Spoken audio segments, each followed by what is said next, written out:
Voltron Network. What's up, guys, and welcome to DC vs. Marvel podcast, where we talk about the latest DC and Marvel movie news. My name is Uz, aka Uzimandias, and I'm representing the blue corner of DC. And once again, joining me in the red corner is my boy Eddz, representing Marvel. How you doing, bro? I'm good. A little drowsy. Just having a nap. I'm awake now. Trying to get my energy up. That's the thing. This whole COVID stuff is creating like a completely warped sense of time and and everything, man. There's no need unless you have some particular purpose. Any free time you got, might as well just sleep, hibernate, sleep through it all. Why not? Yeah, Real's got the right idea. Yeah, we spoke to some parents at school today, right, when we were dropping the kids off, who haven't, apart from the school, they haven't spoken, been to anybody else's, been to any restaurants, they've been ordering all their stuff like online to come to the house. Yeah. Like literally they haven't gone out to the shopping centers. They're literally just been at home. Go there, drop the kids off, go back home. That is it. Yeah. Since like March. I like to see like the stats on people's like mental health and people who have gone crazy and just all this shit. Because if you've got a family, then it's not so bad because there's people to talk to, there's stuff to keep you going. But for people that are like on their own, like at least with me, I've got this stuff, other podcasts. Yeah. I've got a house of other people that I'm kind of connected to. But for people that are completely cut off, this must have been some crazy shit, man. And if you're not like a movie watcher or a gamer or something, filling that time, then dude, some serial killers. Yeah, especially right now. Yeah, because you get some of these people who are like, what's it called, like music heads and stuff. Yeah, and all they do is just go concerts and bars and literally that is their life. Like you've literally cut that live for out. Friday night. Yeah, you've literally just cut that out like completely. Like just it's just gone, man. So yeah, I don't know. That obviously brings us onto the topics of all the stuff that has been delayed and everything. But we don't want to start off on a downer.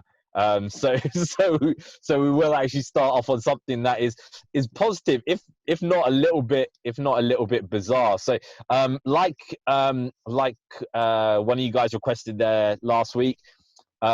Today we're going to be doing some Spider-Man stuff. We're going to be talking about Wonder Woman. We're going to be talking about the delays. We're going to be talking about Thor. Not actually Thor, Lady Thor, right? Lady Thor, Jamie Foxx. But she's still called Thor. Yeah. And the boys, of course, as well, man. So yeah, we'll start off with Spider-Man, and this basically all came from this kind of this announcement that Jamie Foxx was going to come back and play Electro, right? And then Edd's reaction just tells it all pretty much, man. That's why I've got the Venom. That's why I got the Venom on today, because I just had to,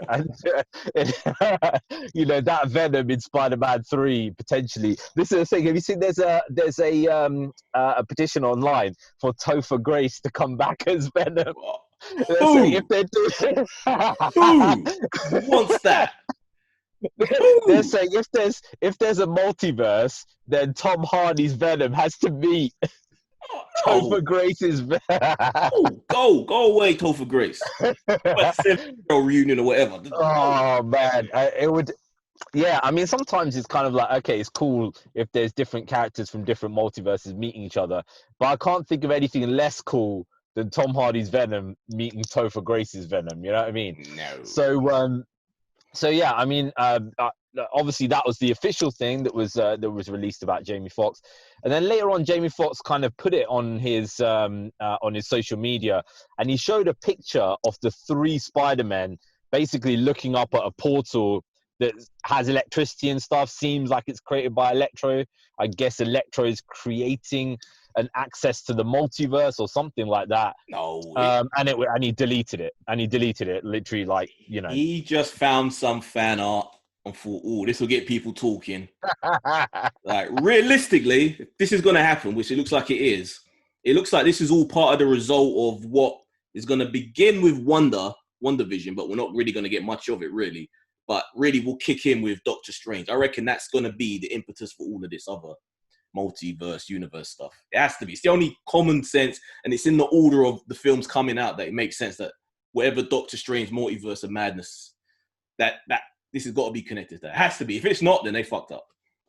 Well, I'm reading different stuff online, right? So obviously nothing's being confirmed, whatever. But I'm reading stuff about how pissed Amy Pascal is about the takeover of Spider-Man with from Marvel, basically, and that they're just still obsessed with creating their own universe, which is why they announced that they're going to make a Spider-Woman series. And they also announced that they're going to have Silver and Black was going to be created into a series or whatever. And you're worrying me now. And this is the thing, like, basically, we don't know the inner workings of the politics and all that kind of stuff, but that's what people, don't believe what you read on the internet, but that's what people are saying on there, that basically it is because Amy Pascal is still the executive producer of all this stuff, because it's like one of those things, like, she basically got punished for all those emails that came out from Sony, like, there was that hack that happened, that North Korean hack or whatever it was, right? And all those emails come out, so she was the head of Sony Pictures and then kind of got punished and got pushed out, but she's still like the de facto kind of head of Sony Pictures, as it were. But because every single Sony Pictures film has has her with a executive producer credit, or her film company is creating it, or whatever. So she's still like obsessed with that, that Andrew Garfield Spider-Man thing, because that was her baby, basically. That was her, her kind of thing. So yeah, that's what I'm hearing, that basically it looks like Amy Pascal wants to push this Spider-Verse to its absolute limit. And then if you're a fan of conspiracy theories, the next conspiracy theory is the fact that because Microsoft bought this this massive company that makes games and stuff like that, that Sony are like, right, okay, Bethesda. Bethesda, that basically they're like, right, okay, we need huge amounts of exclusive content for our for our PlayStation. So we're gonna do the same that we did for the Batman stuff with the Spider-Man stuff. So we had multiple kind of Batman iterations coming out on Sony, which pretty much sold the PS3 and in effect the PS4 as well. And they want to do the same thing. To be fair, there's a good few other games. It wasn't just Arkham games. Yeah, but they're the classics, right? they're the only ones I worry about. But anyway, I mean, basically that's the that's the thing. They want to do the same with that, and obviously have all these other kind of characters become like really big in and popular in the general public. Yeah, I don't think Sony has to worry because they have all the exclusives really. Microsoft pretty much doesn't have hardly any. So yeah, but I guess they want to get more, and they'll probably acquire more studios down the road for the gaming talk. But the only thing that makes me hope that it isn't a complete Sony decision to do all of this is Andrew Garfield. No, not him. Tom Holland's involvement, because he seems like he's loyal to the MCU side of it, even though he's contracted to Sony. It seems like he only really is willing to do stuff as long as it's connected. Because he's the one that managed to get it all back when it was all split. He was the one that went to whoever the guys are in charge and was like, sort this out, settle your beefs, let's do it. We got to connect this.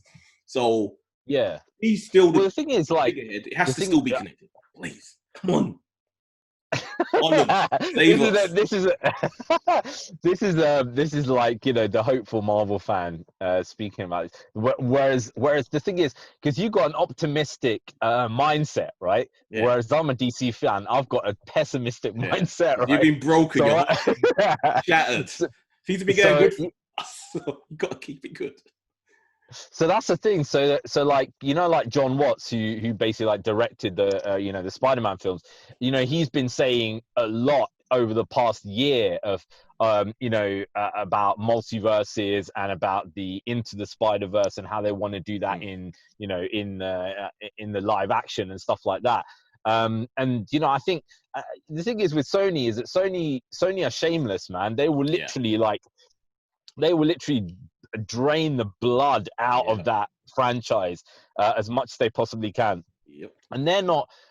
It's like you know, with Marvel. Obviously, Marvel is a humongous company, right? But then also they have humongous costs at the same time. Whereas Sony, if a Sony, you know, Spider-Man film makes 600-700 million, for them that's great. You know, it doesn't have to get to that, you know, to that billion level.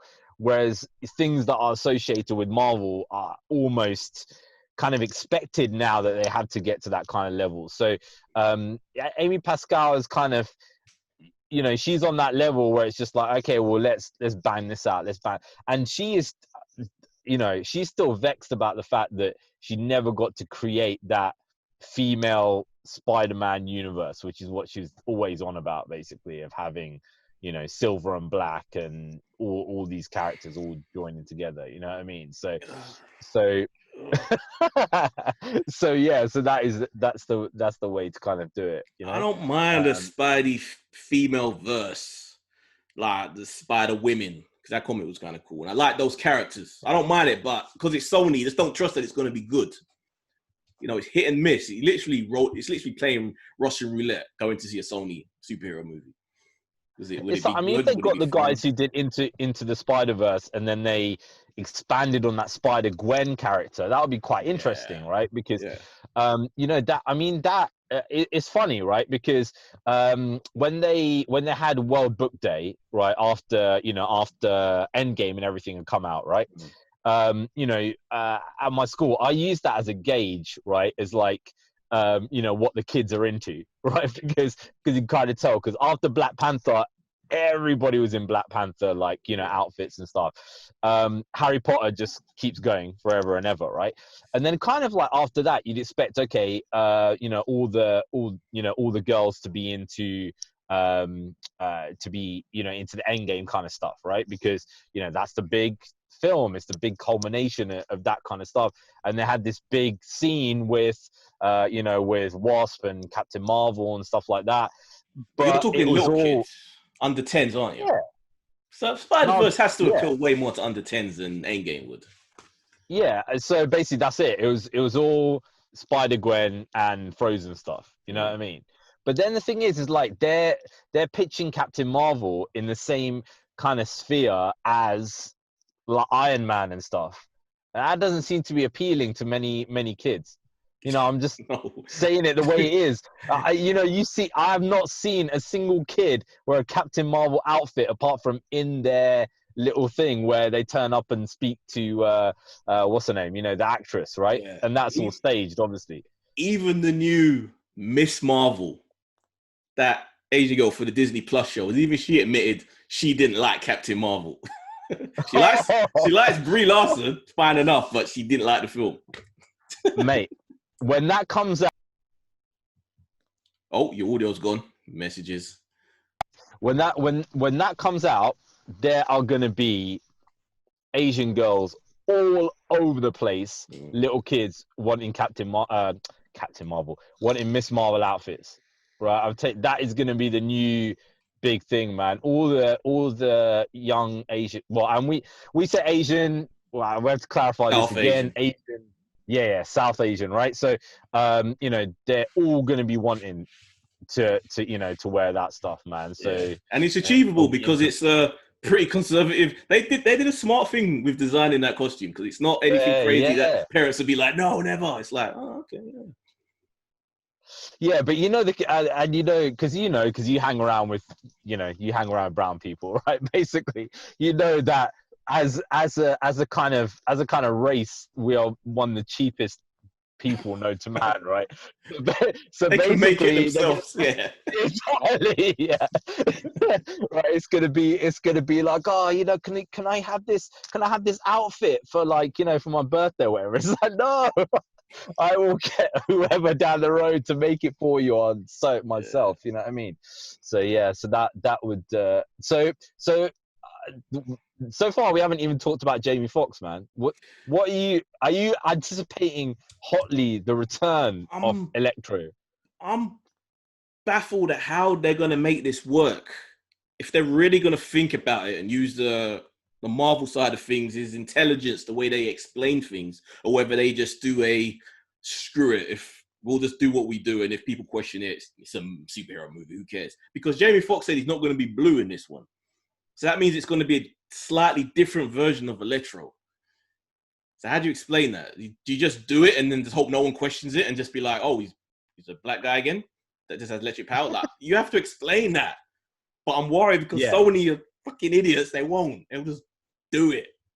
Yeah, they won't explain it. They'll just be like, "This is it. Accept it." Yeah. There it is, man. Because that's the way every single one of their films is like, man. The one thing that I notice about Sony films, forget about the you know, the superhero stuff and things like that. A lot of their films are like tone deaf. Like, it's like you look at it and you're just like, "Oh, this is a bit gonna play a bit dodgily, right?" And it's kind of like, nobody's kind of went and said to the director or the you know, or the writer or whatever that, you know what, mate, people are going to watch this and they're going to take this the wrong way. Like, there was a recent film they had with Jennifer Lawrence and Star-Lord Geezer, and they were basically on Passengers, right? And he basically, like, he wakes her up because he wants company, right? And he keeps her basically as his prisoner, and then she ends up falling in love with him, right? And it's like, that ain't gonna play well in this day and age. You're forgetting that he goes through all of the logs to know everything about her and everything about her life, and then once he kind of knows everything about her, that's when he wakes her up and acts like he doesn't know her, or like he woke up as well. Yeah, that one, is a that was at that. And they've got other stuff like that there as well, where it's kind of like, it seems like a lot of these films are from the 90s, like they're literally like they're getting their writers and directors from the 90s and just bringing them out, which is sometimes refreshing. But yeah, I kind of like that though, because fuck political correctness, man. I can't stand it. I like it when they just go rogue with it sometimes. But that is true. But yeah, there is some that are Yeah. Well, the thing is, I think, do you know, everything goes in cycles, right? So we've had this political correct stuff for a while. We're gonna get like a maybe 5-10 years time, we're just gonna get a spate of the most incorrect, like, stuff you'll ever see. Ignorant, like, racial, bigoted movies. Exactly. And that'll be that'll be like when Michael Bay unleashes his actual, what he really has wanted to do in his whole life, the most inappropriate, like. Problem is, where are they going to be seen? Are there going to be any cinemas left in 5-10 years? That's the problem, man. That's the problem, because Patty Jenkins actually has been talking about this there as well, that she basically said to Warner Brothers that she didn't want to have Wonder Woman released in theaters, in streaming. She wanted it released in theaters, right? But the thing is like, there's no real sign of theaters being able to open to a level where they can sustain. You know, they need constant, like, they need every week. Every week you need a film that comes out that makes you a crap load of money, right? And that's basically what you need now. It's like, what is the sign of that happening, right? It's like, I went today to the cinema, right? And basically, well, let them know why, because they're about to close. Because they're about to close. Yeah, because they're about to close. And I went there, and it was like, people were sitting on each row, right? And there was this dude, and he's an old guy. He had a mask on and stuff, right? And he was sitting about 5 seats away from me, right? Now he basically turned around and he saw me, and he moved another 3 seats away, right? And I'm like, okay, fair enough. And then somebody came and sat almost in front of him, right, on the next row, and he moved even further away. So it's further away from me and the Wow. next person, right?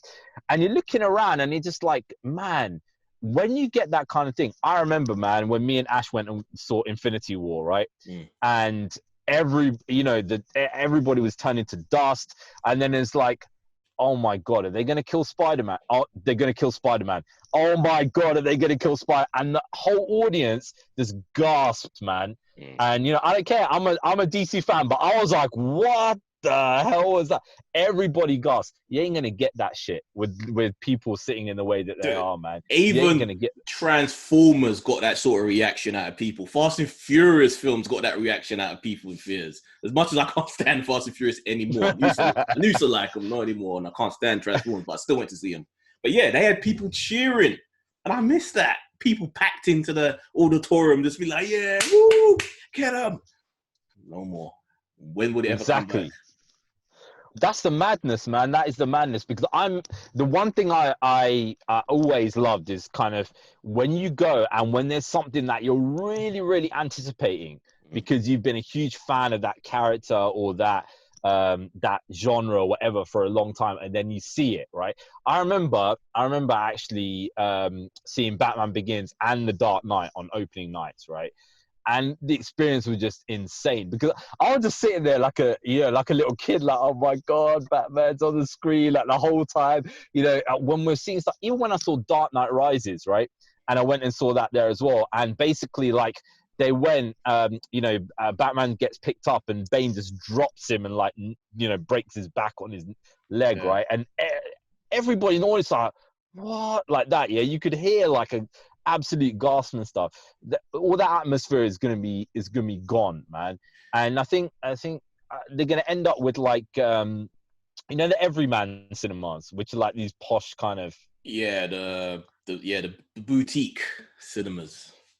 That's what they're gonna end up with. I think like it's Yeah, gonna end up it's with a a chicken few and egg like. thing right now because it's like cinemas don't want to open because they don't think crowds are going to come, but then some people are scared about going because they're really, really paranoid about everything that's happening. So the big studios don't want to release their big films because they're on the cinemas, but the cinemas don't want to keep going because they're on the big. It's like who's good? They tried to roll the dice with Tenant, didn't quite. It's made 800 million, but it needs to still make more than that because of ridiculous numbers. Yeah, It shouldn't have been the case because that is not a movie that should have cost that much. But it's like, yeah, how when things are better, it's going to be too far. A lot of these cinemas are going to be shut down permanently yeah, because yeah, they can't keep paying the rents on where they are, the buildings that they're in. So they're going to have to 100%. up a lot of that. So it's like, and studios are going to be paranoid because there aren't going to be enough screens. So they're going to be like, no, we still can't put our biggest films out because there aren't enough cinemas. It's like, at what point does it all level back up again? It's a difficult one, man, because I was actually reading in the paper today about Cineworld and the reason why they've closed down. So obviously they've been talking about like, okay, there's no tentpole films coming out, so we can't justify it. It's Yeah. untenable, I right? think Bond was the But one that tipped everything over. Once Bond got pushed again, they were like, fuck it.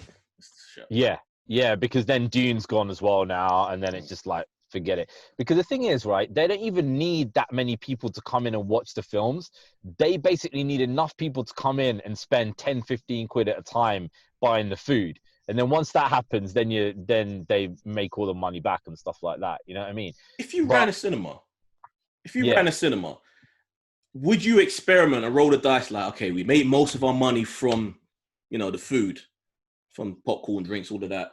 Let's just do £5 a ticket or even cheaper for people that don't have the passes. Like, just do anything to just get people in there because they've still been trying to charge same money yeah. for like old Well, films.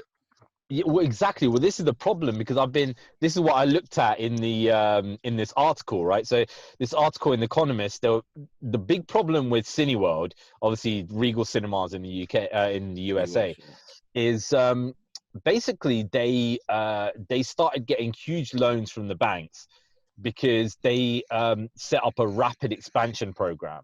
Now, if you go anywhere in the country, man, you'll there's like so many in London, Birmingham, you know, wherever you go, anywhere in the UK, there's tons of these cinemas everywhere, and they're basically huge multiplexes, right? Now, basically, what's happened is that they're on almost all of these, they were getting 12 months grace with their rents and stuff and their business rates, because the councils wanted them to come in to bring business into those areas, right? Now all these landlords and these landlord companies are saying, you got to pay us our rents now, right? And that's why they're in deep crap, because they're in this last quarter, they've lost 1.3 billion, right? So imagine, like, every year, if you couldn't show a film, you'd spend 5 billion just you coming out of your business, right? Crazy. It's just madness. So the problem is, if that chain collapses, there's going to be a domino effect, because they're the biggest in the UK, they're the second biggest in the US. If they collapse, how's AMC going to survive? You know, how's Odeon going to survive? How's any of these other? I'll tell you how. Amazon will buy up a chain, Netflix will buy up a chain, Google will buy up a chain, and then they'll only show their own movies that they're only invested in those cinemas. Oh my God! Do you know, if that happens, that's gonna make me go nuts, because I'm already going mad about the fact that basically I had to go on the Netflix app to see some stuff, go on the Amazon Prime stuff to see some other stuff, and it's just like, oh my God, you know, you've got to sign up to all these different things. If you're having to do that at the cinemas, that's gonna suck. But at the same time, I kind of think, okay, if Amazon did own stuff, I'd pay a couple more quid on the Prime every month, you know, to go to the cinema that would for free. Be pretty good. That would be pretty good. You know what I mean? I have no problem with that. That would be pretty. And as a parent, pretty awesome. As a parent, would a Disney cinema be interesting to you, just to go see whatever Disney put out, just in one place? I think it would, because I'll tell you what, right? I'm no fan of Disney, but oh, come on, your heart's got to be black as coal to hate Disney. Come on. Disney is just a money-making thing, man. You're not a parent. You're not a parent, right? You can go into these things and say, oh man, there's cool Disney stuff around here. Look at this cool merchandise, whatever. I can't go in there, because if I do, then basically half my wallet is disappeared in that shop, you know what I mean? From the kids wanting stuff. You know, I want that. I want to get a tantrum. Crack the window. Oh yeah, but I will say, the one thing about Disney is that they're about experiences, right? So they would have, like, one day they'd randomly have like Goofy serving you popcorn or something like that, right? And it would just make the kids would be going crazy. You know, they'll be like, oh yeah, Donald Duck's here today to take your tickets, and just stuff like that. You know what it'd be like? It'll be crazy. You know, eventually everybody would think they'd do that. It would suck beyond belief if it was like there's one Warner Brothers cinema, one Disney cinema, one Amazon cinema. The only reason why I'd accept an Amazon cinema is to go and watch that, you know, $1 billion Lord of the Rings.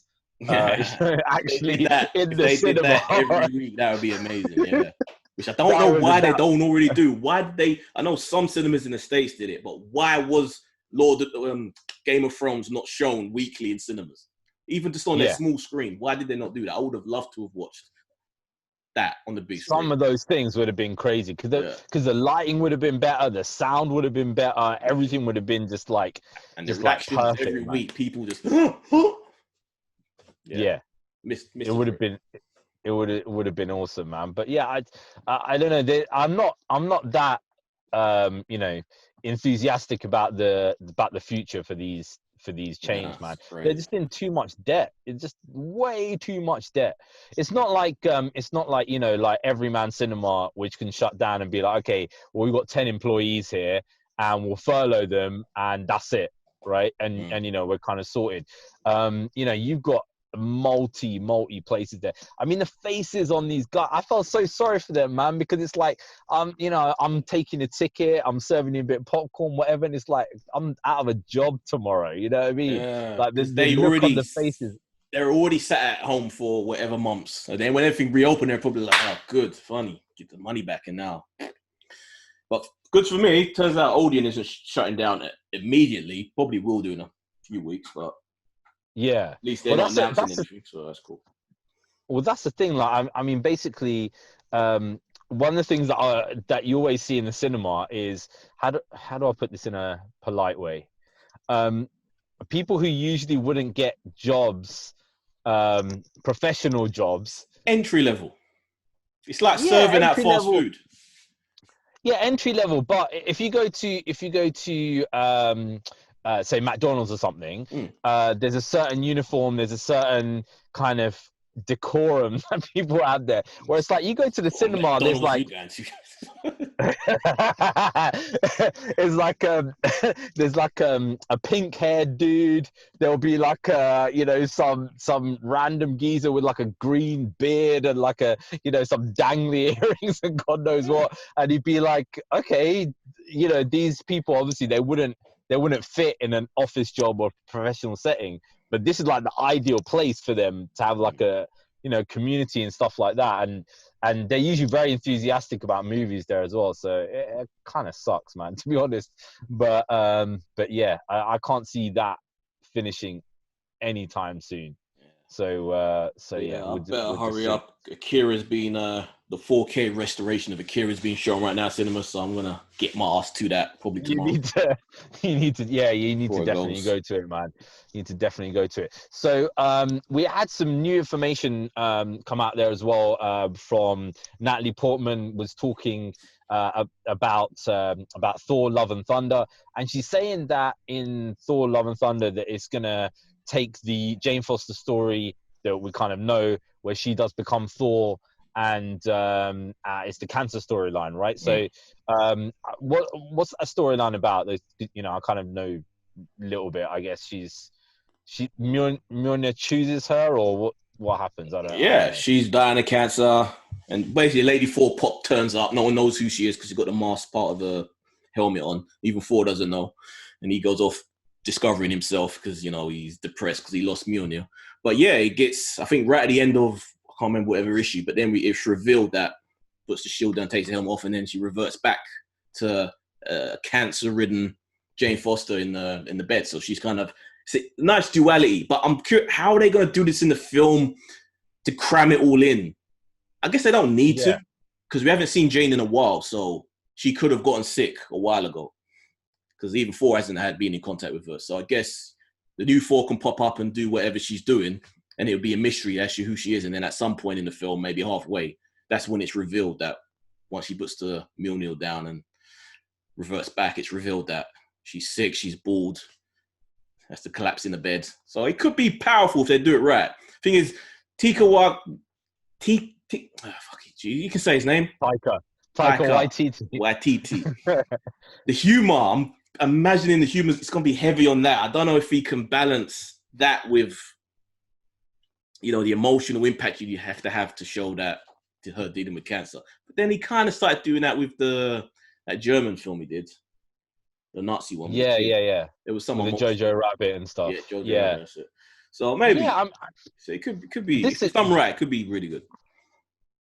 I mean, the thing is like, obviously, sometimes I wish that I actually, wasn't so into like looking at all the news and stuff behind these kind of things, because sometimes, these people they'll reveal something and it'd be like, okay, well, she shouldn't have said maybe in the film that would have been a nicer thing to see, that kind of thing play out or whatever. I get what she was doing, because I guess she's trying to speak directly to the fans that know the storyline, already know that about Lady Thor. But yeah, for a Cavalry's out movies goer, that would have been a nice little surprise to see that and be like, oh, it's her. So, but I think isn't it in the comic books that the female Thor is like, she's like hench and like got blonde hair and stuff like that. She's a lot bigger. Yeah, she's a lot bigger. She's and it's like 6 foot. And Portman's like 5'2" or whatever the fuck. I don't know how that's gonna look. And that's what she's saying, like, oh, I'm working out and getting muscles and stuff. And it's like, okay, well, then that sounds like they're going to be using her. Yeah, which worried me from the get-go. Yeah, it worried me from the get-go that they announced it, that she's too big an actress just to have around just for cancer scenes. she's gonna want to get in. I think that's what was her complaint with the other ones, that she didn't really get to get in and have fun, which is a shame because there really should be another person to play that side, or at least do some sort of CG manipulation to, you know. But yeah, because I think definitely it would just make it just, you know, more interesting kind of maybe thing. They will. Maybe they'll do it. You know, they can do that. They did it with Lord of the Rings, and that was like, what, 20 years ago they were able to make Gandalf bigger than the Hobbit. So it's possible they could do that. they just enlarge Natalie Portman. Yeah, just make her taller. Make everybody like just put little holes everywhere. Oh, that would be hilarious. That would be hilarious. Yeah, they just basically make her taller and reverse of what head. they did with Captain America. Yeah, they could do that. They could do that. Yeah, but I don't know.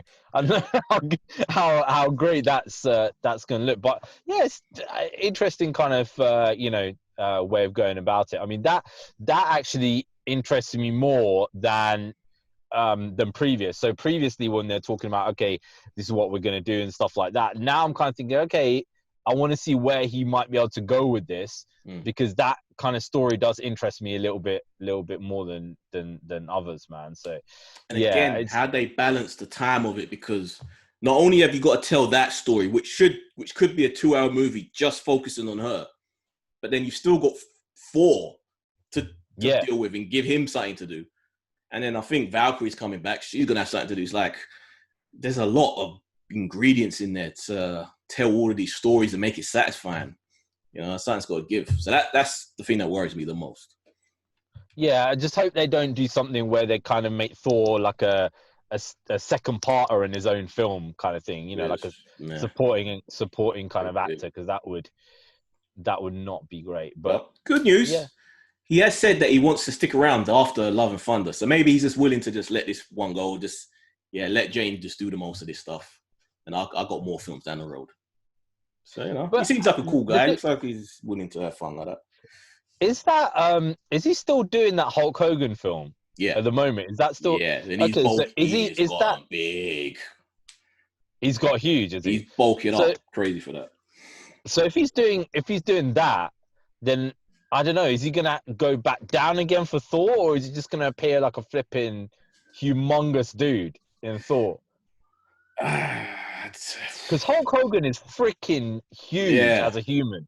I met Hulk Hogan once. He actually came to my town. Really? He get him and Roddy Piper. Yeah. I remember. Yeah, him and Roddy Piper came to my town. You know, and I don't live in a big town, but for some reason there used to be this toy shop called BT's, right? Yeah. And it was like a two-story toy store in my town. And they came to like sign. There was some WWF figures or something that had come out or whatever, and they were and the guy. I mean, okay, he looks big enough on the screen or whatever, but in reality he is flipping huge. Like he is massive. Like, you know, I mean, I don't think, obviously I was a kid then, so it's very different, but I don't think in reality he is like 6'8", like they say. I think he's probably 6'3" or 6'4". Well, he says that because of wrestling, especially back in the 80s when the rings were really hard, his spine, so he's compressed. Yeah, he's shrinking over the last couple of decades. Yeah. But he is huge. So if Chris Hemsworth is trying to get to that big, that's flipping crazy. I think he starts. I could be wrong, but I think he starts shooting the Hogan one after Love and Thunder, because I think Love and Thunder is actually pretty recent in the production. They're gearing up for it. Okay. So maybe it's still an upwards thing of him getting bigger. He's going to get more and more heads throughout Thor until he grows tash more and more until right at the end, you know, it's just like until he has a massive Hulk Hogan tash and get bald. If he gets balder like throughout Thor, that would be more. I didn't even think of that. That's going to be hilarious. He's going to shave his head. Oh, he's nutty, and with the moustache as well. He's gonna, because his face. Look, Hulk Hogan's face is square. Like his is rectangular, right? Yeah. But you know, Hemsworth is rectangular, but his is actually a square, like a block. like literally like a blot. So, you know, he's gonna have to change the shape of his face to have this flipping hair that comes up, and he's gonna have to be like, remember Hulk Hogan in WCW when he was like leather colored? He was like that tan, crazy tan, yeah. You know, that level of tan is gonna be insane. It's gonna look amazing. I can't wait. It's gonna look brilliant. Yeah, that's the most hotly anticipated film to come out, man.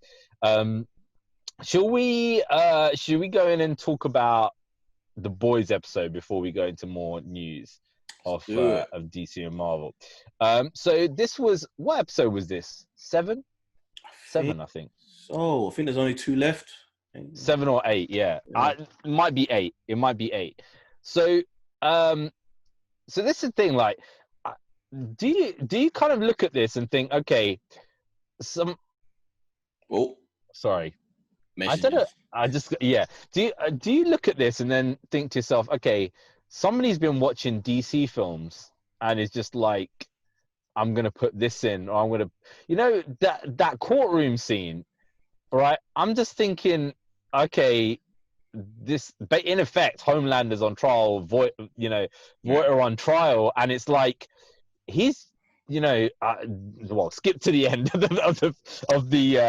the program, but basically, like, Homeland just standing there while people are dying, kind of like when Superman was standing there when people were dying in the, you know, in BBS kind of thing, and it's like I'm looking at it thinking, wait a second, this is you know, this is quite close to the mark here. I know they do take the piss out of the DC stuff sometimes, but I didn't immediately go to that with this.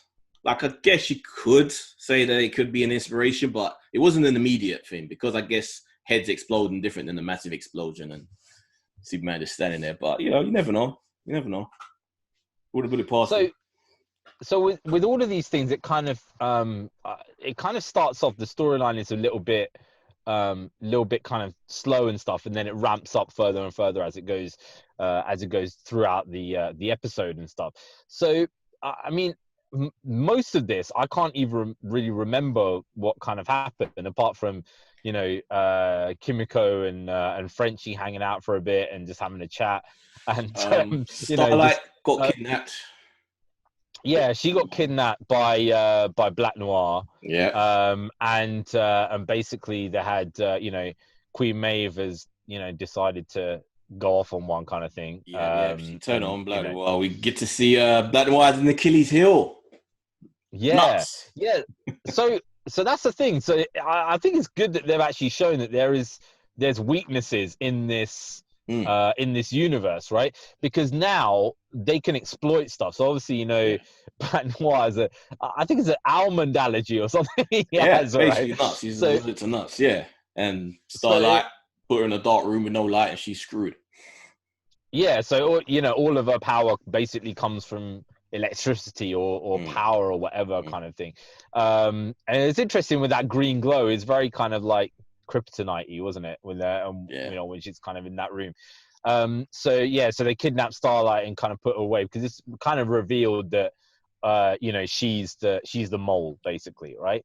There was still a few other things going on with Deep and A-Train, and that storyline with the bow and arrow guy.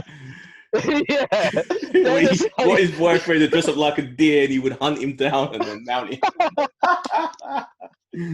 I remember why I've forgotten half of it, because I blocked that sickening scene out of my head at the start of that program.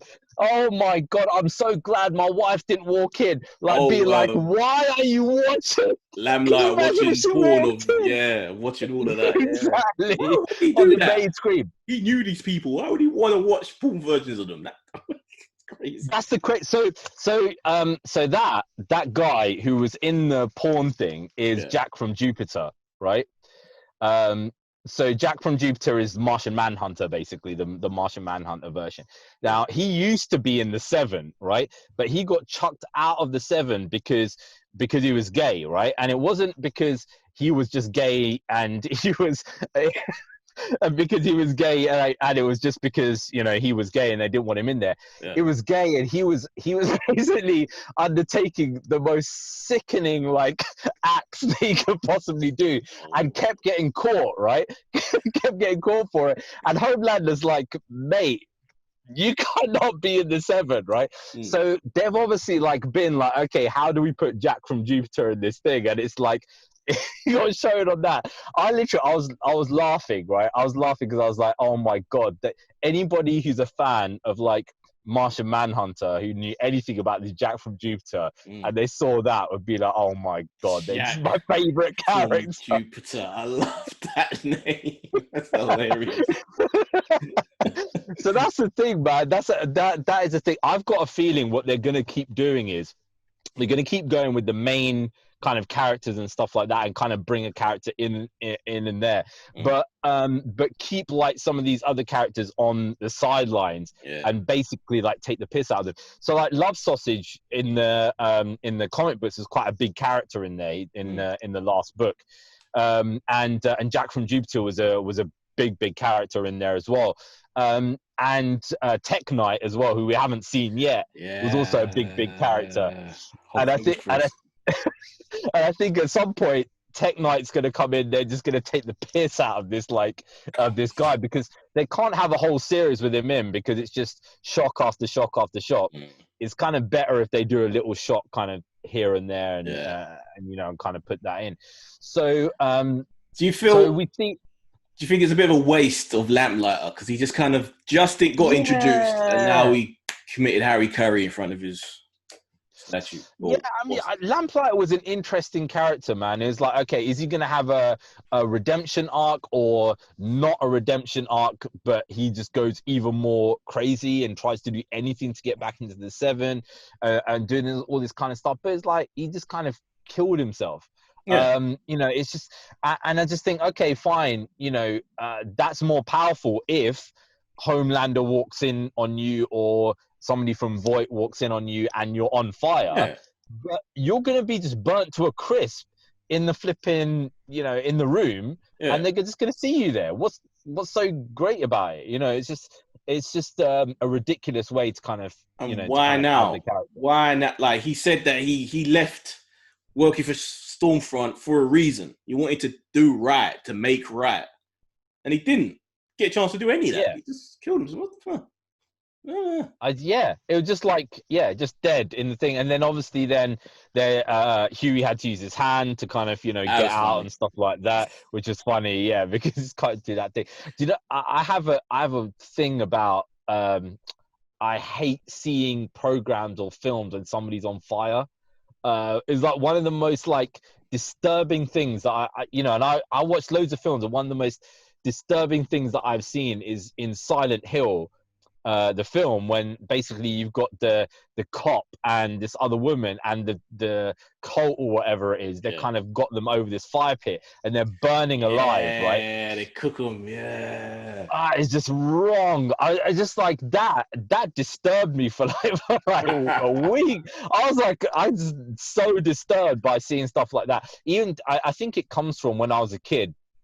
My first kind of film, I was going to say adult film. I don't mean adult film, but I mean films that adults watch in the cinema that my dad took me to, was Last of the Mohicans. And there's a scene in that where the bad tribe and the French, they basically go and get one of the British captains, and they put him in this cooking pot.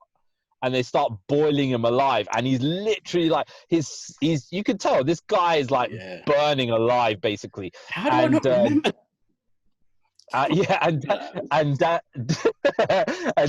And Daniel Day-Lewis basically just like shoots him in the head with an arrow to make sure he's not. I do remember that. He basically shoots him in the head with an arrow from afar so he doesn't suffer, kind of thing. But I think from that, I just can't see stuff like that. And when I was looking at it, I was like, oh God, Lamplighter's on fire. How much are they going to show this? Even in this film that I watched today, this flipping Saint Maud, bloody stupid girl set herself on fire. And oh God, you're watching that there as well. I can't stand those kind of things. But Fantastic Four is like a horror film for you then. Watching Human Yeah, Torch fly for around. many reasons. For many reasons. Yeah, for many reasons, man. Yeah, that I don't know. It's kind of like the I find that Lamplighter could have been a very interesting character. They just kind of got rid of. When and obviously like Stormfront is there's this kind of storyline where she's trying to muscle in with Homelander's kid, and they take him away and stuff. That's obviously made Billy's former wife. That's going to make her more into this storyline and possibly join the boys to go and do something about this and stuff like that. But yeah, I mean, Stormfront is like is an interesting character because the actress doesn't look like a superhero. The actress, especially when dressed up and stuff. Normally, and as opposed to like Starlight, who actually could potentially look like a superhero kind of thing. Even though she's a waif though, as well, though, when you think about it. She is a waif, yeah. Even Maeve Queen Maeve should be. Yeah, she's more. I mean, she should be. If she's meant to be a warrior, she should be more kind of muscular and stuff, I guess. If she's that kind of thing. Say that she is more muscular than Gal Gadot. Gotta say that. Yeah, Gal Gadot is not a lot muscular in the slightest. Yeah, so it's just that whole kind of dynamic I find quite interesting because obviously like Homelander, the character that he is, he's always got this kind of thing that he's like better than everybody else and stuff like that. Yet Stormfront is kind of just manipulating him, like literally just like, just making him do what she wants pretty much. It's kind of, I mean, on the previous episode when she was saying, I waited all my life and then you were here, everybody else is dead and now you're here and stuff like that. It's like, doesn't really seem like what's going on. It's kind of like she's found him now and she's like, I can use him for my own gains rather than being, their own Nazi gains basically, right? So we had this kind of scene at the end, courtroom scene, because obviously they were taking Voight to court about using Compound V, on people and stuff like that, and is very kind of reminiscent of that Helen Hunt senator in BVS who is like, taking Superman to court because it's like, why should he be able to use his power, in certain places and stuff like that. No jar of piss though. Yeah, no jar of piss. If they had a jar of piss in this, it would be hilarious. They should have just done that or something like a little kind of. They should have had like one of the senators drinking like a drink which says Granny's peach tea on it or something like that. And Mason's dry. Yeah, it would be pretty funny. But yeah, so they obviously do that, and then there's kind of like this crazy scene where people's heads just start exploding, which we've seen before because of the detective a couple of episodes earlier had her head popped, and that was a what the F moment. But so much other mad stuff happens, you kind of forget about that. But now this has kind of brought it back, like, who the hell is doing this? Who has that ability? So it's obviously someone we haven't seen, someone new. But what are they after? What are they trying? They're trying to get into 7. They're trying to help the suit. Like, who is it?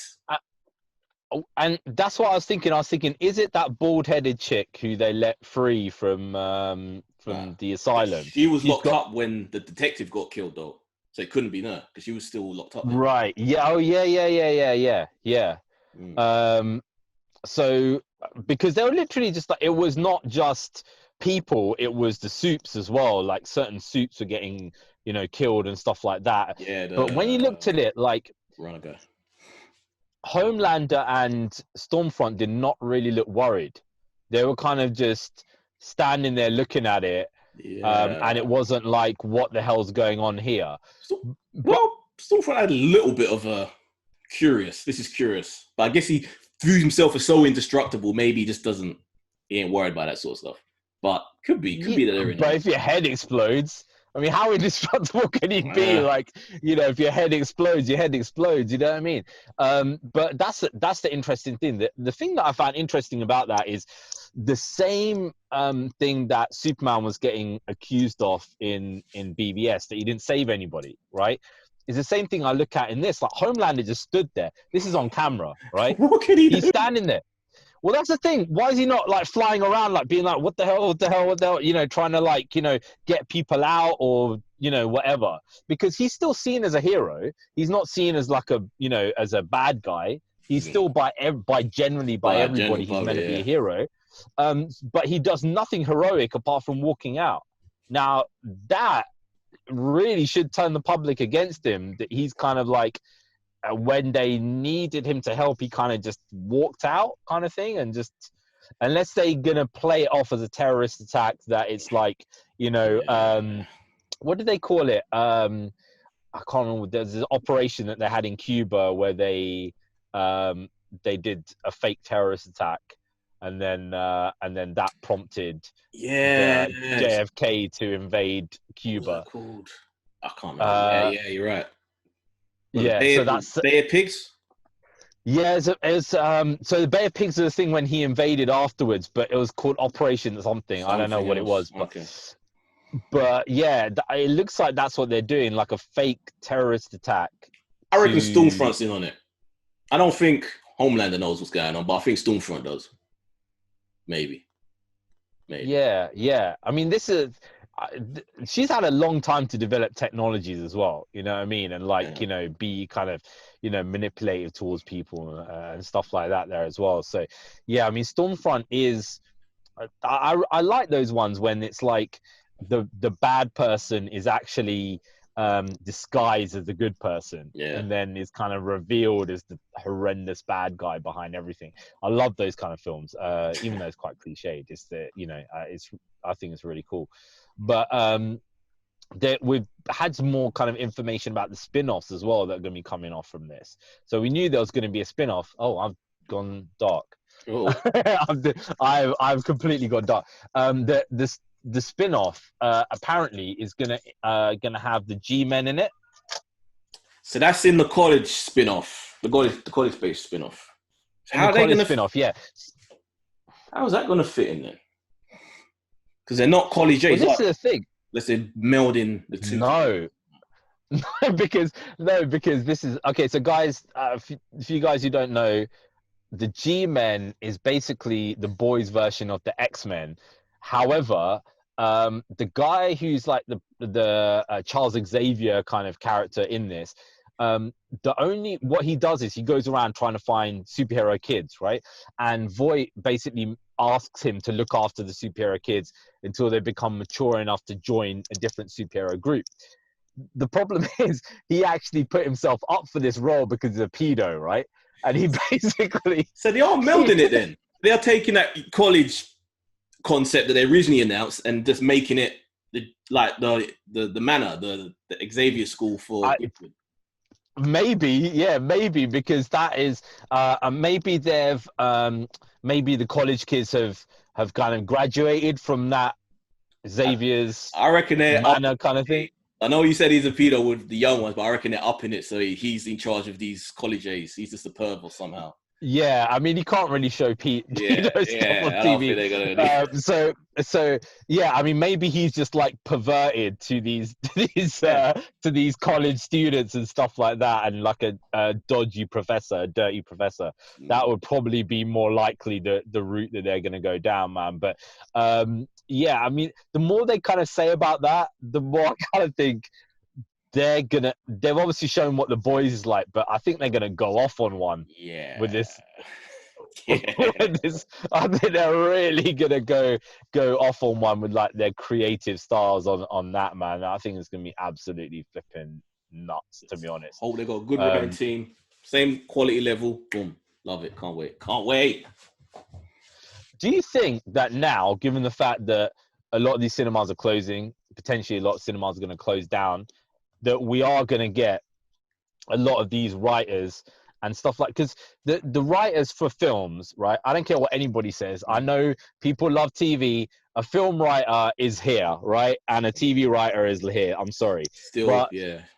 In general, but yeah. are we gonna start getting film writers being like, okay, film quality writers going into the TV stuff and producers going into the TV stuff as we find more and more of delays and problems associated with the films? The problem is, that worries me, because even though the general view is that, movie writers are up here and TV are down there, TV writers are way superior right now. The current landscape of premium telly, they're way superior. So for them to come down to start doing telly will water everything down and make it Michael Bayified it all, which I don't want. Michael Bayified. because they're used to doing like couple of hours, bang, done, right? Yeah. And then and that's the thing. They're not used to doing, unless they're just churning out Netflix movies or Amazon Prime movies or Apple Plus TV movies, whatever it's called. So they could still be doing movie stuff, but just.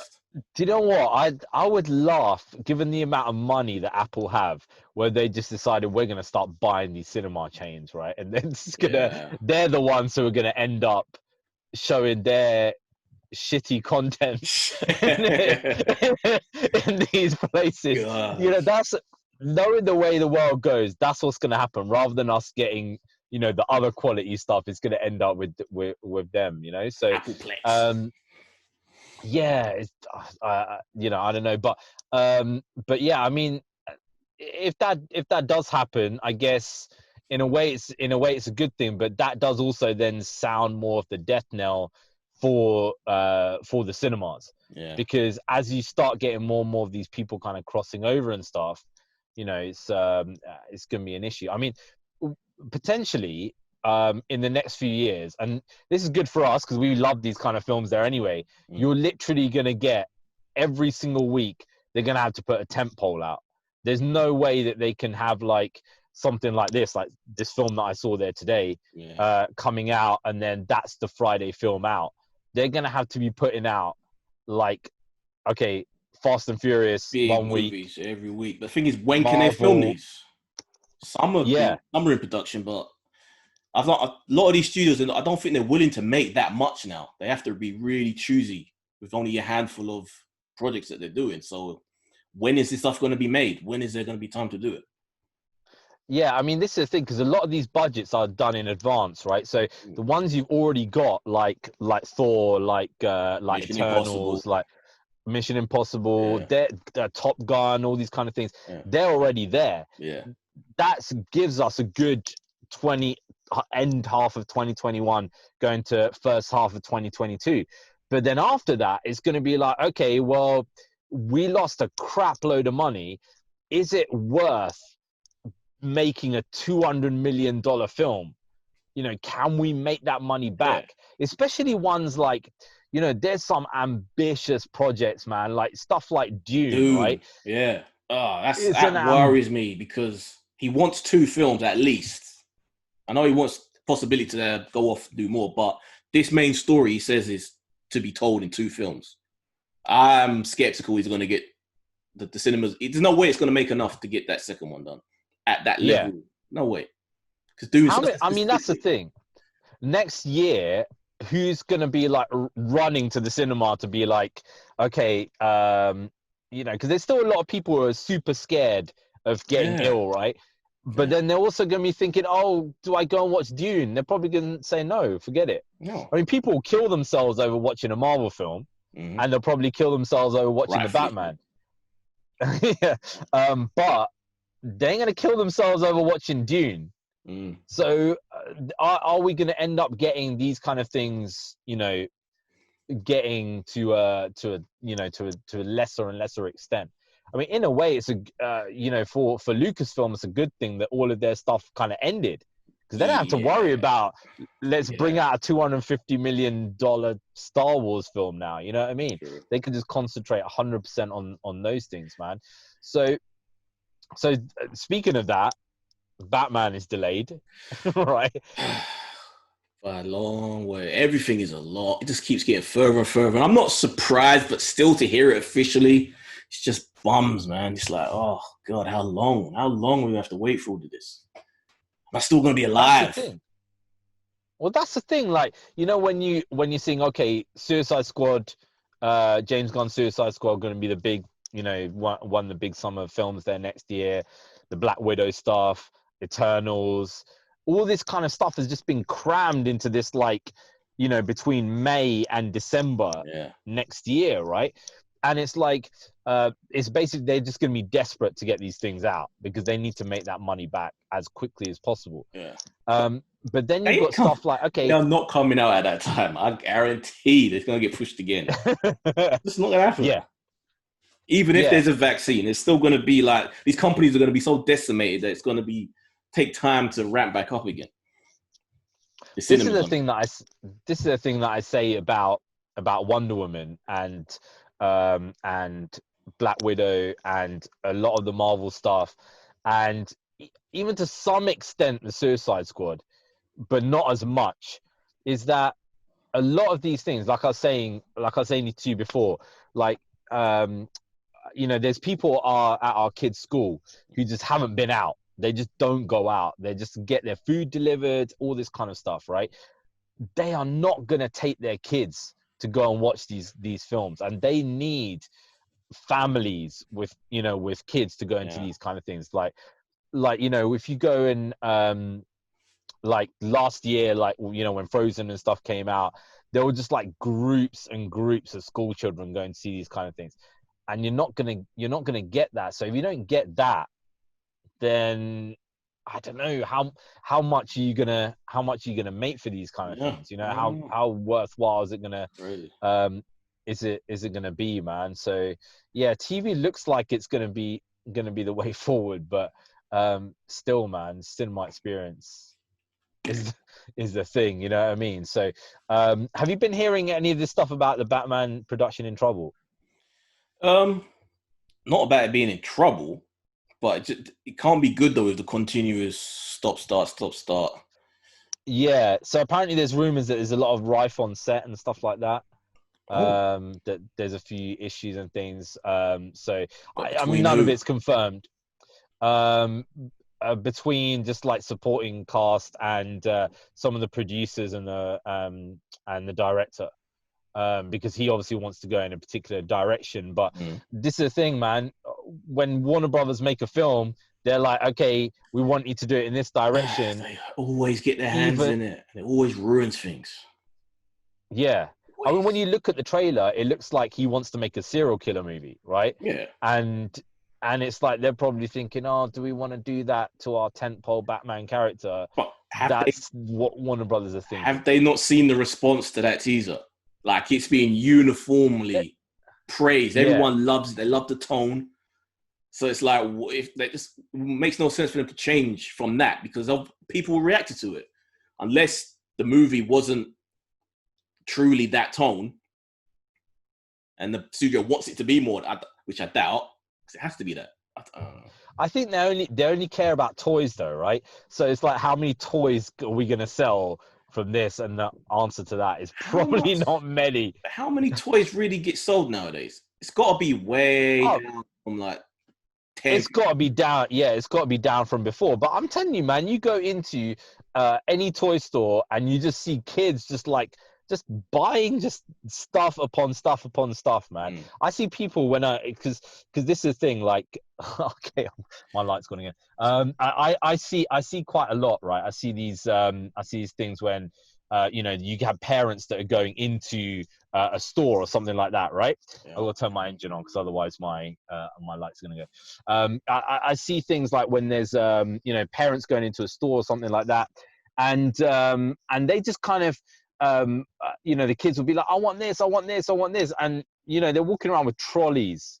There's trolleys full of stuff, you know what I mean? So people do still buy things, but it's not the same as like everybody has to have that one toy or whatever. That one toy is a PlayStation or a Wii or something like that, you know what I mean? It's not the same, you know, not the same, you know what I mean? Wii. So baby.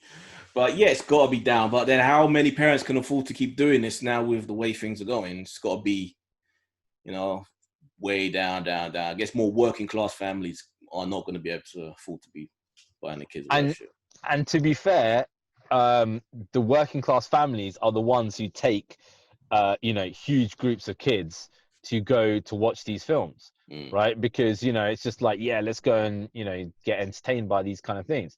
So because it's just a way of getting away from stuff. So if you don't have that, it's difficult, man. So yeah, It feels like I'm in the dark. It feels like I'm talking to somebody in like witness protection or something. Yeah, exactly. Like on those programs where it's like the voice has been changed to protect. Yeah, we could do half the podcast like that, basically. Like, yeah, we've got an insider from Warner Brothers who's talking about the production issues or whatever, man. About these kind of things. So yeah, I mean, there's still a lot of stuff, that is coming out. So yeah, we'll definitely get those things. Was there any more topics? I've forgotten, because I think I announced one at the start and I can't even remember. There was only one more, which was they're looking for a young kid to play Bruce Banner in She-Hulk. Oh, okay. Okay. So there's speculation, is that for for flashbacks, or is that because there's something else? So yeah, so they're looking for a young Bruce Banner, about 10 years old, basically. So either they're going with the fact that they're going with the definitely being cousin storyline, or could it be a different period? Could she have been a Hulk before Bruce? No, if they do that, I'm done. I'm not even joking. I would never even speak about Marvel ever again if that happens. Oh my goodness me, right? People could talk about woke this, woke that, whatever. I'll be like, this is the destruction of the MCU, saying that the Hulk was not the first. She-Hulk was the first Hulk. Based in the 70s. No. You have to be kidding me. No. If they say so what? So she's the one who created the gamma experiment? Yeah, right. Okay. She's the one who did. Oh my God, no. Eddz, please. Don't even we know from this podcast, right, and from news that comes out a week later, that the higher ups listen to this like on a the idea for the gamma radiation research. It's based on those original papers, mate. Oh God, please. No, please, no way, man, no way. I don't know, if they decide to go down that route and you defend it, then I'm not defending it. Yeah, but it's gonna. I care. She-Hulk ain't really one of those characters I care enough about that if they choose to switch things up a bit, I wouldn't really be that bothered. So yeah.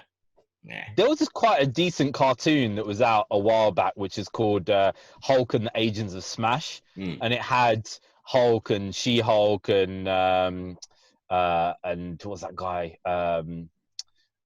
Scar and Red Hulk, and the other guy, I can't remember what his name is, the Rick, the guy who got caught in the explosion there as well. Yeah. And that was quite cool if they did that kind of dynamic. But yeah, I don't know. I'm just hoping they don't turn it into like a courtroom drama like bloody Law and Order or some crap, Ooh, Law and Order with a bit of She-Hulk. Doubt it, because it's Disney Plus. I think they know their audience. They know they have to give them adventure and action.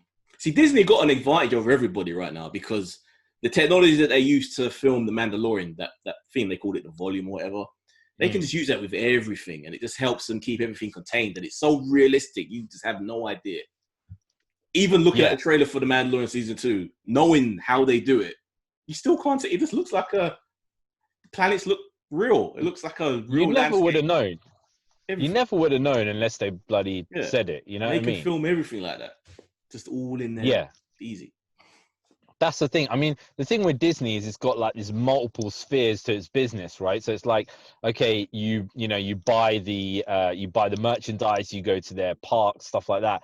Until their parks start reopening, they're a bit handcuffed, but they can keep pumping out content like mad, and just kind of overwhelm the competition with the amount of stuff they're bringing through, until Amy Pascal has her massive success in the Spider-Verse. True. which will What's the deal with the parks? I have seen that some of them are open.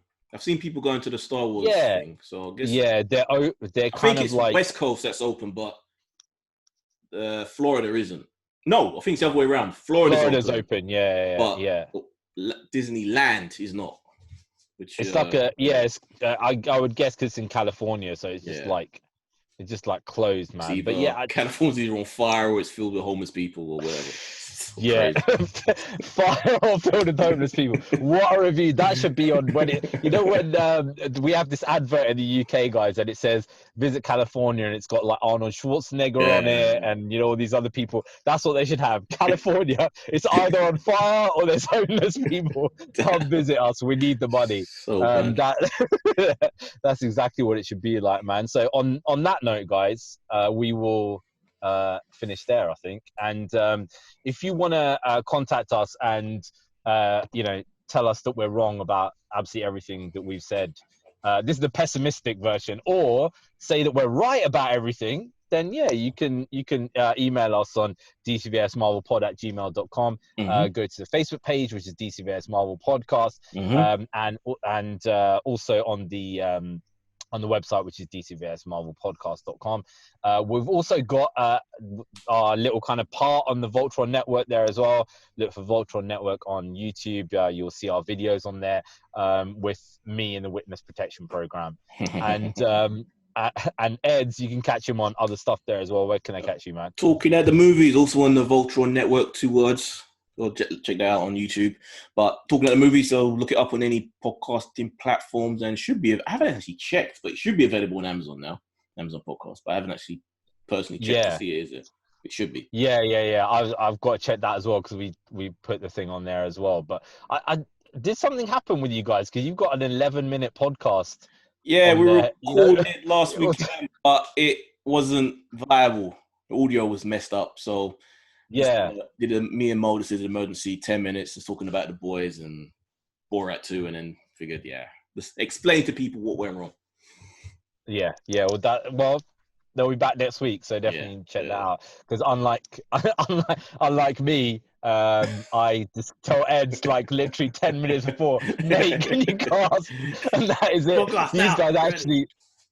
These guys are way more professional and actually do it on a specific day. So definitely catch that, guys, and we'll see you again next time. Yeah, guys.